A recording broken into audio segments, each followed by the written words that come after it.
Hello students, welcome to your YouTube channel Gyan Guru academy. Students, आज हम आपको बताने वाले हैं क्लास 12th के फिजिक्स यानी कि भौतिक विज्ञान का सिलेबस, जो कि बहुत ही इंपॉर्टेंट है। क्योंकि इसलिए इम्पोर्टेंट आपके लिए यह है क्योंकि कोविड-19 महामारी के कारण 30% सिलेबस को क्या कर दिया गया है, रिड्यूस्ड कर दिया गया है, कम कर दिया गया है।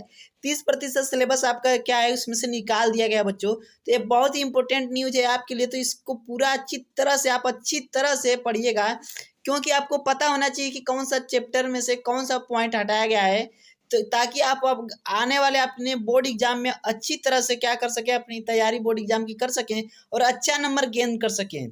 ठीक है बच्चों, तो मैं इस वीडियो में आपको बताऊंगा कि किस चैप्टर से कौन सा पॉइंट निकाला गया है, और एक चीज़ और बताने की कोशिश करूंगा बच्चों की कौन कौन सा चैप्टर से कौन कौन सी चीज़ें आपको पढ़नी है। ठीक है, तो सारी चीज़ें इस वीडियो में मैं आपको बताने वाला हूँ। तो इस वीडियो को अभी तक आपने लाइक नहीं किया तो तुरंत लाइक कर दीजिए, और चैनल पर नए हैं तो चैनल को सब्सक्राइब करके बेल आइकन जरूर दबा लीजिए। क्योंकि इन्फॉर्मेटिव वीडियो के साथ साथ यहाँ पे आपके पूरे सिलेबस को कंप्लीट कराया जा रहा है आपके अपने एकेडमी, जो कि आपका अपना चैनल है, जिस चैनल को आपने खुद बनाया है। यह चैनल आपका जीरो से शुरू हुआ था बच्चों, और बहुत ही अच्छी तरह से आपका चल रहा है चैनल, सिर्फ आप लोग के प्यार की वजह से। यह आपका परिवार है, ठीक है, इस परिवार में आप बने रहेंगे इसी तरह से, तो आपका चैनल इस तरह से ग्रो करता रहेगा और आपको भी इससे डेफिनेटली निश्चित ही आपको फायदा मिलने वाला है। ठीक है, तो आइए शुरू करते हैं आज की वीडियो। तो कोविड-19 महामारी के कारण शैक्षिक सन 2020-21 में विद्यालयों में समय से पठन पाठन का कार्य न हो पाने की स्थिति में सम्यक विचारोपरांत विषय विशेषज्ञों की समिति द्वारा निम्नवत 30% पाठ्यक्रम कम किए जाने की अनुशंसा की गई है। यानी कि बात तो किया गया है कि 30% सिलेबस आपका कम कर दिया जाएगा। कहाँ से कम किया जाएगा? इकाई फर्स्ट जो आप लोग का स्थिर वैद्युतिकी है, इसमें से पहला चीज आपका कटने वाला एक समान आवेशित पतले गोलीय खोल, जो कि भीतर तथा बाहर दोनों के लिए थे, विद्युत क्षेत्र की तीव्रता ज्ञात करना गाउस के नियम से, जो कि आप लोग का चैप्टर फर्स्ट है बच्चों वहां से गाउस के नियम से आप लोग का अनुप्रयोग गायब हो चुका है। दूसरा इकाई है धारा विद्युत, इसमें से आप लोग का जो कटने वाला है कार्बन प्रतिरोधकों के लिए वर्ण कोड, प्रतिरोधकों का श्रेणी तथा पाठ्यक्रम, ये चीजें अब आपके सिलेबस से आउट ऑफ सिलेबस हो चुकी हैं, निकल चुकी हैं। इकाई 3 में विद्युत धारा तथा चुंबकीय प्रभाव तथा चुंबकत्व, इससे जो आपका निकलने वाला चुंबकीय द्विध्रुव क्षण चुंबक के कारण इसके अक्ष के अनुदिश तथा अक्ष के अभिलंबित चुंबकीय क्षेत्र तीव्रता, एक समान चुंबकीय क्षेत्र में चुंबकीय द्विध्रुव पर बल आघूर्ण चुंबकीय अवयव, अनुचुंबकीय प्रतिचुंबकीय तथा लौह चुंबकीय पदार्थ, उदाहरणों सहित विद्युत चुंबक तथा इनकी तीव्रताओं को प्रभावित करने वाले कारक अस्थायी चुंबक। ये सारी चीजें अब आपके सिलेबस से क्या हो चुकी हैं, आउट ऑफ सिलेबस हो चुकी हैं, निकाल दी गई हैं बच्चों। अगर हम इकाई 4 की बात करें तो वैद्युत चुंबकीय प्रेरण क्या है बच्चों? वैद्युत चुंबकीय प्रेरण तथा प्रत्यावर्ती धाराएं, शक्ति गुणांक तथा वाटहीन धाराएं, ये सारी चीजें अब वहां से आपकी निकाल दी गई। वैद्युत चुंबकीय तरंगों से बात करें बच्चों, वैद्युत चुंबकीय तरंगों से विस्थापन धारा की आवश्यकता खत्म कर दिया गया है। खंड ख में आप देख सकते हैं प्रकाशिकी में क्या क्या है? गोलीय दर्पण, दर्पण सूत्र, प्रकाश का परावर्तन, प्रकाश का प्रकीर्णन, आकाश का नीलावरण, सूर्योदय एवं सूर्यास्त के समय आकाश में सूर्य का रक्ताभ, दृष्टिगोचर होना, सूक्ष्मदर्शी तथा दूरदर्शी का विभेदन करना, विभेदन क्षमता, ध्रुवण, समतल ध्रुवित प्रकाश, ब्रूस्टर का नियम, समतल ध्रुवित प्रकाश तथा पोलराइडो का उपयोग। इकाई 2 में आप देख सकते हैं द्रव्य तथा विकिरण की द्वैत प्रकृति, डेविसन तथा जर्मर प्रयोग। ठीक है, अब यहाँ पे आप इकाई 3 में देख सकते हैं परमाणु तथा नाभिक में क्या क्या आपका गायब किया गया है। रेडियो एक्टिव एल्फा बीटा तथा गामा कण या किरणें और इनके गुण, रेडियो एक्टिव 6 नियम, बंधन ऊर्जा तथा न्यूक्लियन तथा द्रव्यमान संख्या के साथ उसमें परिवर्तन।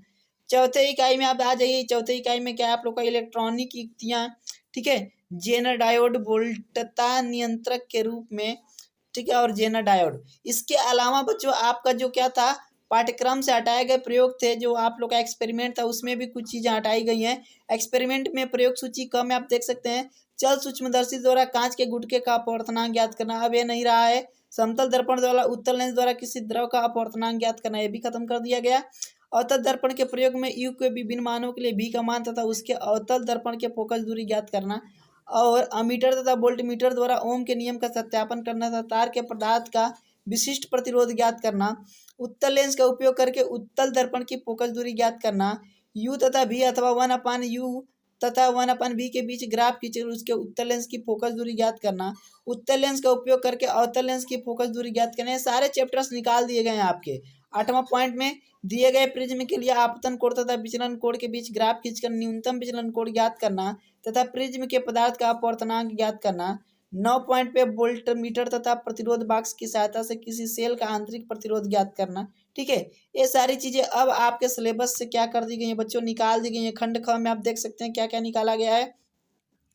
विस्थापन विधि से उत्तल लेंस की फोकस दूरी ज्ञात करना, दिए गए धारामापी को वांछित परिसर अमीटर से रूपांतरण ज्ञात करना, ये भी निकाल दिया गया। पीएन डायोड का विलाचनिक वक्र खींचना तथा अग्र अभिनति प्रतिरोध ज्ञात करना, ये भी निकाल दिया गया। जेनर डायोड का विलाचनिक वक्र खींचना, ये भी खत्म हो चुका है। जेनर डायोड का विलाचनिक वक्र की सहायता से उत्क्रम भंजन वोल्टता ज्ञात करना। और नेक्स्ट आप लोग का है बच्चों, किसी उभयनिष्ठ उत्सर्जक पीएनपी तथा एनपीएन ट्रांजिस्टर के अभिलाक्षणिकों का अध्ययन करना तथा धारा एवं वोल्टता उपलब्धियों का मान ज्ञात करना। उपयुक्त के अनुक्रम में 70% पाठ्यक्रम निम्नवत है। 30% जो निकला हुआ था वो हमने आप लोग को बता दिया। अब आप देखिए कि 70% क्या बचा हुआ है आपके सिलेबस में। ठीक है, तो इसमें 70 अंकों का एक प्रश्न पत्र तथा 30 अंकों का प्रयोगात्मक होगा। बच्चों क्या होगा, 70 अंकों का आप लोग का ठीक प्रश्न होगा, जिसमें कि आप लोग को क्या करना होगा कि कम से कम 33 नंबर लेकर आना ही होगा। 70 में से 23 आपको लेकर आना है। कितना लेकर आना है, 23। और यहाँ पे प्रैक्टिकल में से 10 नंबर लेकर आपको आना होगा, तब आप कम से कम नंबर 33 नंबर लेकर पास हो पाएंगे। समझ गए ना। 70 नंबर की जो आपकी थ्योरी है उसमें कम से कम आपको 23 नंबर गेन करना होगा, और जो आप लोग का 30 नंबर का प्रैक्टिकल है उसमें कम से कम आपको कितना लाना होगा, पास न्यूनतम अंक लाना होगा 10 नंबर। तो टोटल आपका कितना हो जाएगा, 33 अंक हो जाएगा। तब आप क्या होगे, पास घोषित किए जाओगे, उत्तीर्ण घोषित किए जाओगे। अब 70 अंक का जो सिलेबस उसमें देख लेते हैं क्या क्या पढ़ना है।